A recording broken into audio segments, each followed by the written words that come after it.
Kuna breaking news kutoka jijini Dar ambapo taarifa zinaeleza kwamba Katibu Mkuu wa Baraza la Maaskofu Katoliki Tanzania TEC, Father Charles Kitima ameshambuliwa na kujeruhiwa vibaya. Hizi ni taarifa zilizopatikana usiku huu na zinaeleza kwamba tukio hili limetokea akiwa nyumbani kwake. Lakini mpaka sasa hivi haifahamiki ni watu gani ambao waliohusika na kumshambulia Father Kitima, na kwa mujibu wa taarifa kidogo zilizopatikana kupitia kwenye mitandao ya kijamii mpaka sasa hivi inaonyesha kwamba kuna wasamaria wema ambao walifanikiwa kumwahisha Father Kitima hospitali, lakini taarifa za awali ndio kama hivyo zinaeleza kuwa afya yake sio nzuri kutokana na shambulio hilo. Mpaka sasa hakuna taarifa rasmi kutoka kwa Kanisa Katoliki, lakini pia jeshi la polisi halijatoa taarifa yote.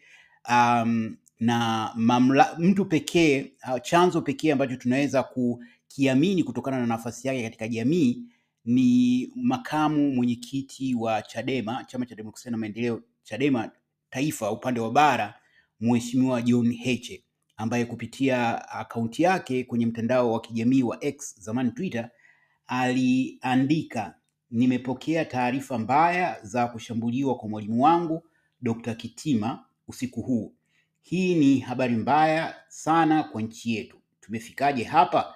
Akaweka alama ya kuuliza na kumtakia Father Kitima apate kupona haraka na kusema kuwa wanamuombea. Kwa hiyo kutokana na nafasi yake katika jamii, Mheshimiwa Heche yayumkinika kuichukulia taarifa hii kwa uzito stahili, kwa sababu hakuna tija kwa yeye kuliingiza taifa katika tafrani ya kutoa taarifa ambazo sio sahihi. Lakini pia mtu mwingine anayeaminika ambaye ameelezea pia kuhusu swala hili ni mwanaharakati Maria Sarungi, ambaye ameeleza kupitia pia akaunti yake ya mtandao wa kijamii wa X, zamani Twitter, akisema breaking news, tumepokea taarifa muda huu kuwa Father Dr. Charles Kitima ameshambuliwa usiku huu nyumbani kwake na kujeruhiwa vibaya. Hali yake sio nzuri. Tunaendelea kufuatilia hii taarifa na ieleweke kuwa shambulio kama hili hatuwezi kuchukulia kama bahati mbaya. Father Kitima ameshambuliwa kwa maneno na CCM, Chama cha Mapinduzi na vikaragosi wake kwa muda sasa. Ujumbe kwenu madhulumati, kama kweli mmehusika, mnaanza vita mlioshindwa tayari. Ugua pole Dr. Kitima, tunaendelea kukuombea. Hii ni tweet ya Maria Sarungi ambayo aliposti saa 4:04 kwa saa za hapa Uingereza, ambayo ni saa 6 usiku na dakika 4 kwa saa za nchini Tanzania.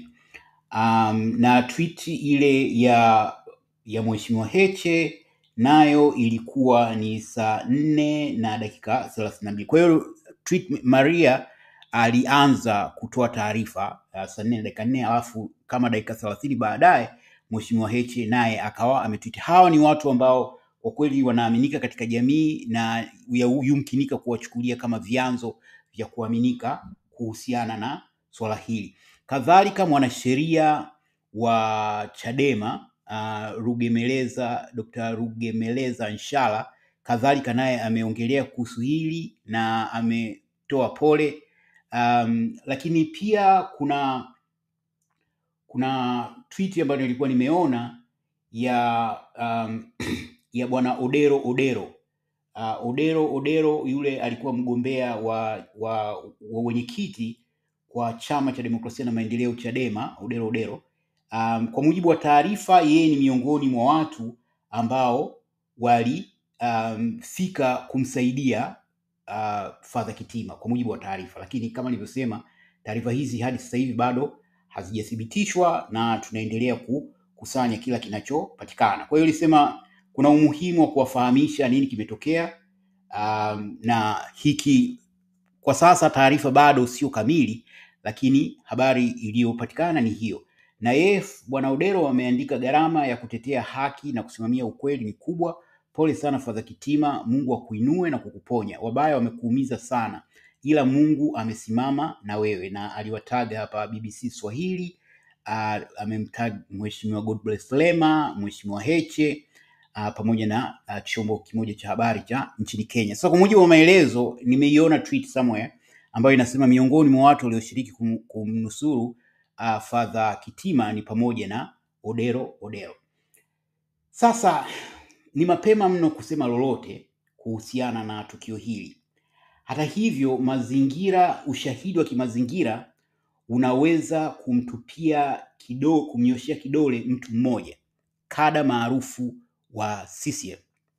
Huyu bwana ananyoshewa kidole mapema kwa sababu tarehe 28 ya mwezi huu wa 4 saa 5:11 usiku alitweet, mwambieni Kitima iko siku ataingia kwenye 18, hatokaa asahau. Tanzania, ngoja nirudie samani. Ameandika, mwambieni Kitima iko siku ataingia kwenye 18, hatokaa asahau. Tanzania, mwachieni ajifanye mwanasiasa. Yaani mwambieni Kitima iko siku ataingia kwenye 18, hatokaa asahau. Tanzania, mwachieni ajifanye mwanasiasa. Mfikishieni message. Siku si nyingi atapata anachokitafuta. Dawa yake iko jikoni. Huyu bwana anajiita Dr. Frey Edward Koseni. Huyu mimi namfahamu. Ni msema ovyo mmoja huko kwenye mitandao ya kijamii, hasa Twitter. Anawashambulia sana watu. Juzi mimi binafsi nilikuwa mmoja wa victims wake kushambuliwa. Na anatumia lugha sio nzuri.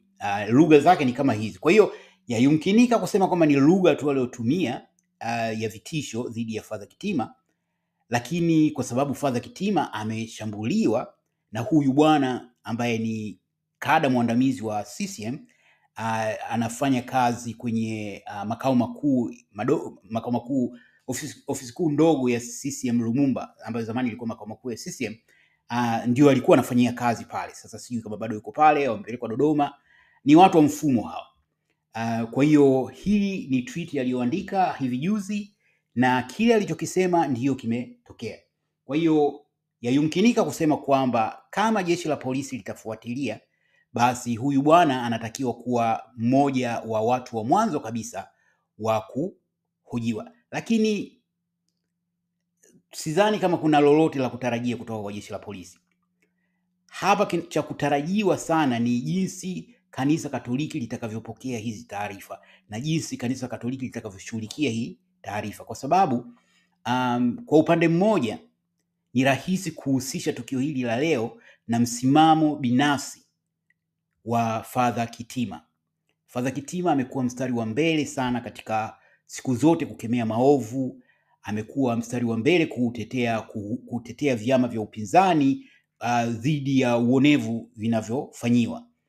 Na katika siku za karibuni, moja ya vitu ambavyo anaweza kukumbukwa sana Father Kitima ni aliposimama kidete na kuwanyoshea vidole viongozi wenzie wa dini kuhusiana na suala la utekaji, na hasa alizungumzia kuhusu kutekwa kwa kada maarufu wa Chadema Deusdedith Soka.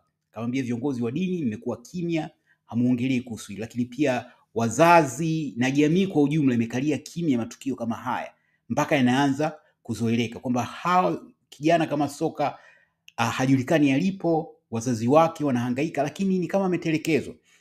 Ilikuwa ni ujumbe ambao kwa kweli ulikuwa unagusa hisia, na siku zote Father Kitima amekuwa mstari wa mbele.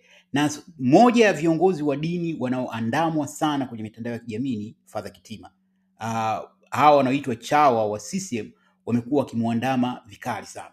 Kwa hiyo huu ni mtihani kwa Kanisa Katoliki. Ni mtihani kwa Kanisa Katoliki kwa sababu linapaswa kufanyia kazi kuhusu hili.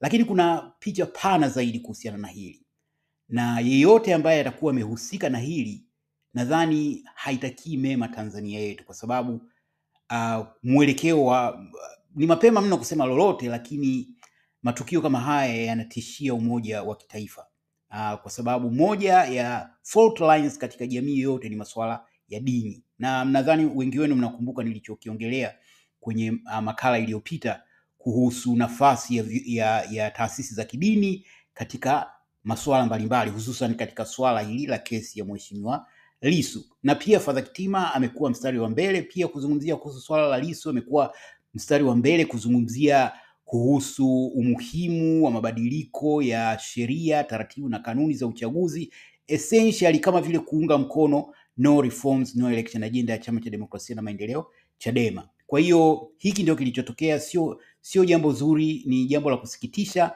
lakini nadhani kesho tutakuwa tumepata taarifa zaidi. Mimi nitafuatilia usiku huu na nitajitahidi kadri nitakavyoweza kuwapa mrejesho wa nitakachokuwa nimekipata.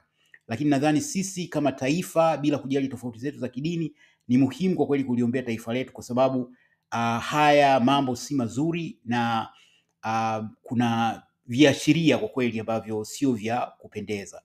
Basi na tumaini pia kupata mchango wako wa maoni hapo chini kwenye comment. Nawatakia usiku mwema. Asanteni na kwaherini.